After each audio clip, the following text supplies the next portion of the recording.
Сәлеметсіздер ме, құрметті оқушылар? Ана тілі сабағының 3-ші сабағына келдік. Бірінші жаттығудан 3-ші жаттығуға дейін бірге орындап талқылайық. Бүгінгі тақырып біздерде дыбыстар мен әріптер. Қазақ тілінде 42 әріп бар, балалар. Оның бірнешеуі дауысты, бірнешеуі дауыссыз. Мына кестеде көрсетіліп тұр. Және екі таңбамыз бар. Айыру белгісі, жіңішкелік белгісі. Дыбыс және әріп туралы білесің. Дыбыстардың дауысты және дауыссыз болатынын білесіздер. Дауысты дыбыстардың жуан және жіңішке болатынын білетін боласыңдар. Дыбыс түрлерін ажыратуды үйренесің.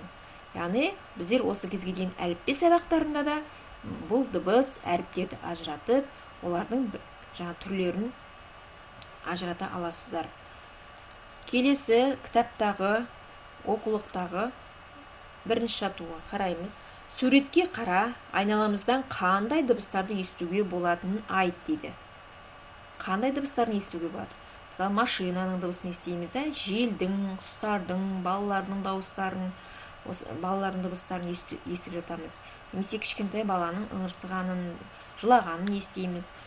Сол сияқты мына жерде балалар коньки теуіп жүр.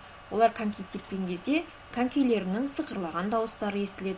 Міне әрбір дыбысты біздер ненің дыбысы екенін айырып айта аламыз. Келесі екінші жаттығу мәтінді тыңда дейді. Дыбыстар. Қоршаған ортада түрлі дыбыстар естіледі. Судың сылдырын, құстың сайрағанын, ұшақтың гүрілін естейміз. Ал тіл дыбыстары. Бұл дыбыстарды өзгеше тіл дыбыстары арқылы сөйлейміз. Ойымызды жеткіземіз. Тіл дыбыстарының басқа дыбыстарының өзгешелігі неде? Балалар, тіл дыбыстарының өзгешелігі тіл дыбыстары арқылы біз сөйлей аламыз. Ал басқа дыбыстарды тек естейміз. Су, тіл, құс сөздеріндегі дыбыстардың орнын ауыстырып айтып көрейік дейді. Сөз мағынасын түсіндің бе дейді. Мысалы, су дегенді ус деп ауыстыратын болсақ, мағынасы бола ма? Әрине, мағынасы жоқ сөз шығады. Тіл дегенде де літ деп айтатын болсақ, літ деген мағыналы сөз бар ма бізде?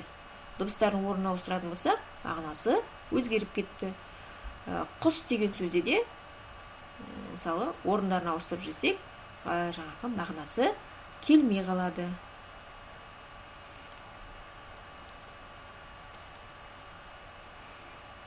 Мына жерде бізде ереже тұр.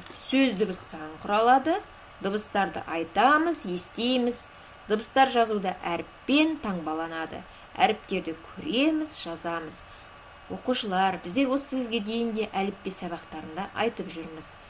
Әріптерді көреміз, жазамыз деп, дыбыстарды естейміз деп. Міне, сол ережені тағы да қайталап, есімізде сақтап жаттайтын боламыз. Үшінші жаттығу. Сөздерді көшіріп жаз дейді. Ай, ине, бота, лақ, торғай, қарға, қарбыз, мектеп, көше, ауыл, қала деген сөздерді дәптерімізге әдемілеп көшіріп жазамыз. Мына жерде астында дәптердің үлгісін көрсетіп қойдым. Осы көркем жазу, бұл көркем жазуын толтырып болғаннан кейін астына осы сөздерді әдемілеп көшіреміз. Сөздер неден құралған? Сөздер неден құралған? Сөздер дыбыстардан құралған. Берілген сөздерде неше әріп, неше дыбыс бар? Мысалы, ай деген сөзде неше әріп көріп тұрмыз? 2 әріп көріп тұрмыз.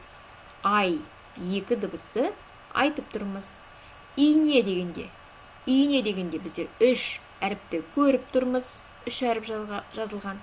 Ал айтқанда 3 дыбысты айтып тұрмыз. Бота 4 әріпті көріп тұрмыз. 4 дыбысты естіп отырмыз. Лақ дегенде біздер 3 әріпті көріп жазатын боламыз дәптерімізге қазір. Ал естігенде 3 дыбысты естіп тұрмыз. Торғай. Кәне санайық неше әріп бізде? Торғай 6 әріп. Ал естіп тұрғанымыз неше дыбыс? 6 дыбыс екен. Қарға 5 әріп, 5 дыбыс. Қарбыз 6 әріп, 6 дыбыс естіп тұрмыз. Мектеп 6 әріп, 6 дыбыс естіп тұрмыз. Көше, 4 әріп, 4 дыбыс естіп тұрмыз. Ауыл, 4 әріп, 4 дыбыс естіп тұрмыз. Қала, 4 әріп, 4 дыбыс естіп тұрмыз. Міне осылай әрбір сөздерді неше әріп, неше дыбыс естіп тұрғанымызды айтуымызға болады. Бұл жерде балалар қанша әріп көріп тұрсақ, сонша дыбысты естіп тұрмыз. Ешқандай да сөздерде өзгешеліктер болған жоқ. Үшінші жаттығуды дәптерге әдемілеп жазып шығамыз. Балалар, сіздер бүгінгі сабақта сөз дыбыстан құралатыны туралы айттық. Дыбыстарды айтамыз, естиміз. Дыбыстар жазуда әріппен таңбаланып жазылады. Әріптермен жазамыз. Әріптерді көреміз, жазамыз. Келесі бізде жұмыс дәптерімізде мынадай тапсырма тұр. Суреттер мен әріптерді сәйкестендіріп, сызықпен қос. Міндетті түрде қарындаштарымызды алып, мысалы мына жерде алма тұр ғой, алма қай әріптен басталып тұр?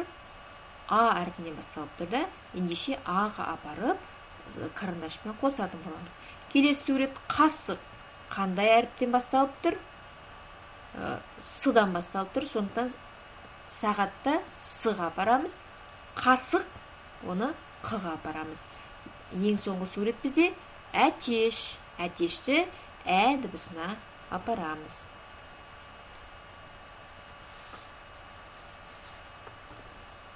Бүгінгі сабақта дыбыстар деген мәтінді бірнеше қайтара өздерің оқып шығу қажетсіздер.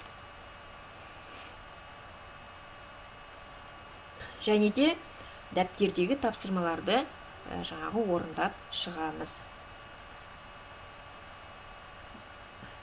Ереже бар, ол ережені де жаттап, әр уақытта сұрағанда есімізде сақтап жүретін боламыз. Бүгінгі сабақ осымен аяқталды. Сау болыңыздар.